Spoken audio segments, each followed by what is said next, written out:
Antes da reencarnação, sabemos que vamos sofrer por algumas razões, e quanto mais sofremos, melhor para o espírito e mais vamos evoluir. Será que quem bebe ou usa drogas foi planejado isso antes de reencarnar? Não existe um planejamento para o fracasso, né? Quando nós reencarnamos. A reencarnação, ela sempre tem esse intuito de nos fazer progredir. Esses caminhos tortuosos, muitas vezes, que nós escolhemos na nossa existência, são influências do passado? Pode ser, são tendências que nós trazemos. Mas o objetivo da reencarnação é superar tudo isso. Então, essas tendências, elas precisam. Nós precisamos também nos conscientizar daquilo que nos atrai, aquilo que nos chama a atenção. Isso são as questões que nós precisamos tomar cuidado na nossa vida. Por isso que é importante nos conhecer como pessoa. Então, o uso da bebida, o uso das drogas, talvez sejam tendências que nós trazemos, talvez sejam, não estou dizendo que é, né? Muitas vezes nós experimentamos isso na vida por descuido mesmo, por influência de amigos, né? Ou, enfim, o meio em que nós estamos ali convivendo, tá? E muitas vezes caímos nessas situações e não conseguimos sair, né? Mas essas tendências, elas não que vão acontecer na nossa vida, não é assim. A reencarnação, ela sempre tem o objetivo de nos fazer progredir. E essas são as escolhas que nós fazemos. Porque o espírito, por menos conhecimento que ele tenha, o espírito reencarnado sabe o que é certo e o que é errado. Se ele tem consciência da vida futura, ele deve se preocupar muito mais com as escolhas que ele faz na atualidade.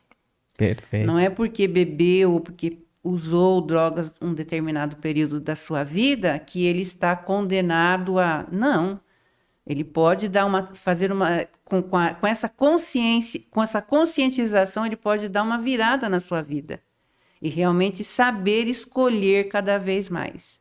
Por isso que quanto mais nós nos melhoramos, melhor vamos escolhendo os caminhos para a nossa vida.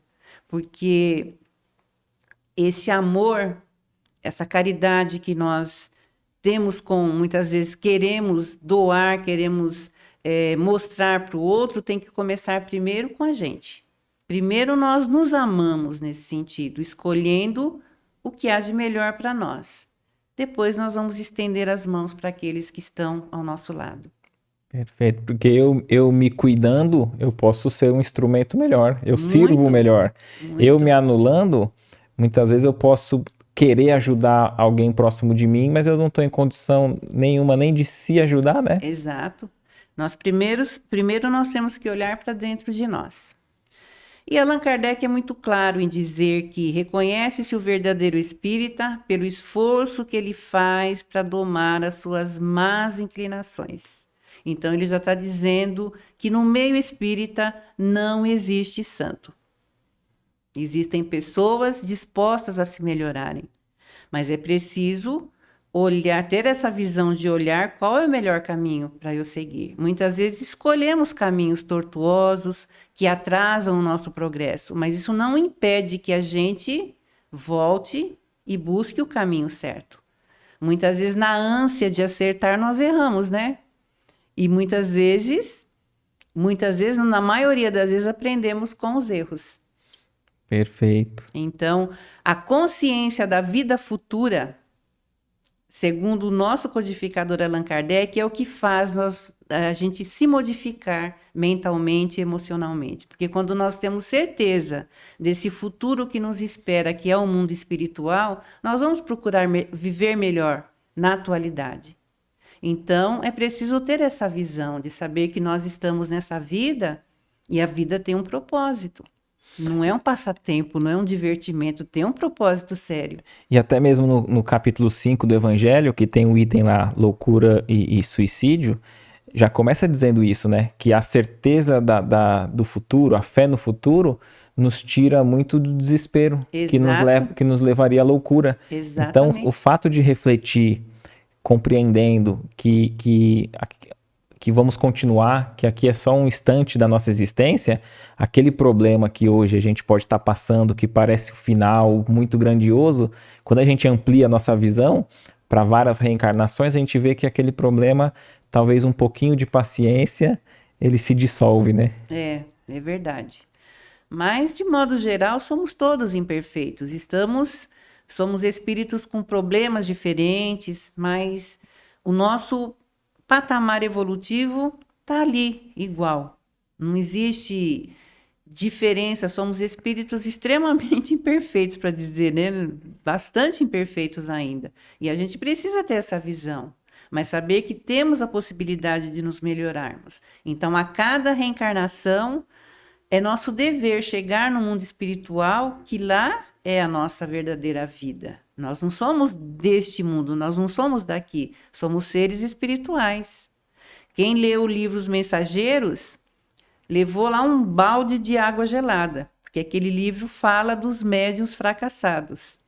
Os médiuns que tiveram oportunidade, tiveram mediunidades bastante dinâmicas, ostensivas, que fracassaram, chegaram do outro lado da vida fracassados. E sabiam, porque foram preparados para essa reencarnação, que seria... E o fracasso foi em que sentido? Você lembra de algum caso assim? Ou em linhas gerais, o que seria um fracasso de um médium? Ele prometeu trabalhar e não trabalhou? Não, sempre voltadas para o orgulho e para a vaidade, que são as grandes mazelas da humanidade terrena. Orgulho e vaidade.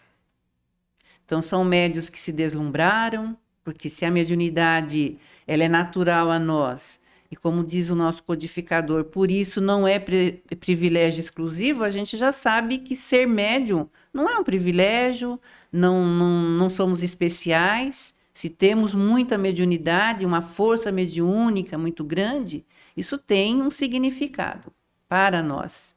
Então, quanto mais compromisso temos, estamos preparados para tal, mas Deus nos possibilita, através do intercâmbio mediúnico, realizar esse processo de melhoria íntima, de progresso moral e espiritual.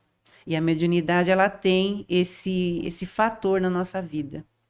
É através dela que nós nos conhecemos, nos identificamos na vida e vamos trabalhando em nós e colocando este fenômeno, essa faculdade a serviço do bem. O que você achou desse corte? Coloca aqui nos comentários a sua opinião sobre esse tema. Para ver o episódio completo, é só pesquisar Recomeçar Podcast Espírita. E caso tenha ficado alguma dúvida sobre a doutrina espírita, é perfeitamente normal. Procure ler as obras de Allan Kardec.